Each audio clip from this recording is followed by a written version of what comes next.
Now let's go into our module of using the Google Translate API to use for our first project of translating subtitle files between one language to another.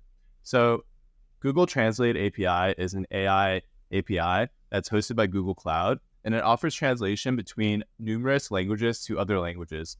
These translation pairs can be from English to French, English to Spanish, French to something like Arabic, Arabic to Punjabi. These are all different translations that are supported by the Google Translate API, and this is powered by ML, which makes it extremely powerful.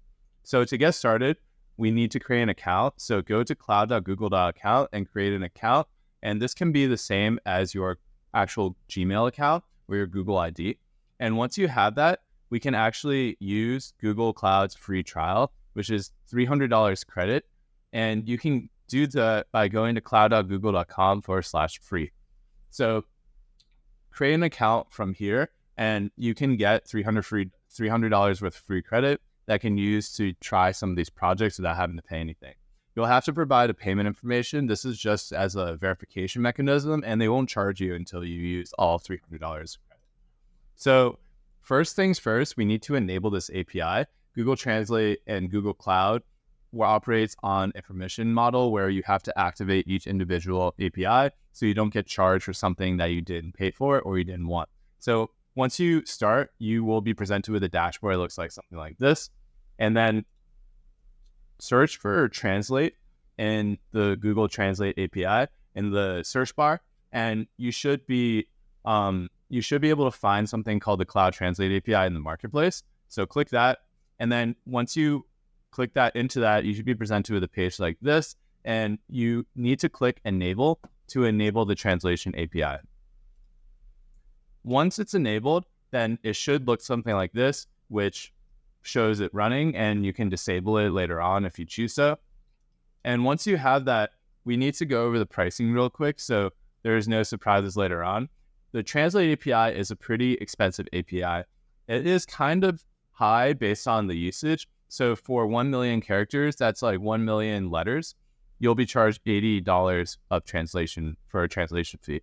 And then as the numbers go up of your character usage, the pricing actually gets more favorable for you. So if you hit 250 million characters, then your pricing goes down to $60 per million characters, and so on and so forth. So just heads up, it is an expensive API. However, it is very powerful. So once you have that enabled, you need to create a service account. And if you've never used Google Cloud's APIs or Google Cloud as in general, you need to create service accounts, and that's how you interact with the APIs and interact with it through the library. So go to I am in the search bar, and you should be presented with a page like this, and then go to service accounts on the left-hand side, and you can create a new service account here. And then once you create a new service account, then give it a name down here. This can be a random ID. It could be the name of your project. It could be something like simple like translation. And then once you create the ID, then give it a permission.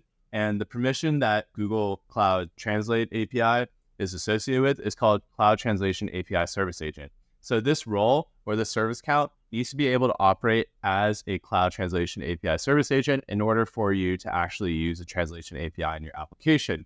Because when you run the application, you're actually impersonating that service account, which has that permission. And there needs to be some sort of link that says that this person that's running this code has access to use the translation API.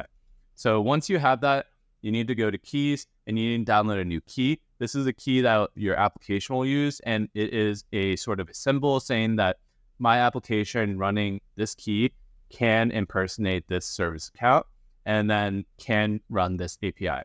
So create a new key, and you typically choose JSON is recommended. It's also the easiest to work with. And then create it and download it as well.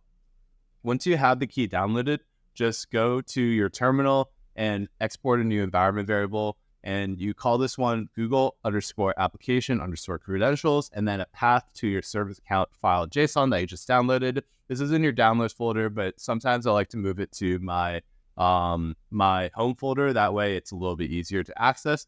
And then you want to link it. You can add it to your bash RC file or your ZSHRC to have it saved every time you open a new terminal. It's just as a convenience thing, but you need this environment variable for the library to run. So once you have this, you're ready for the next section of actually using the API.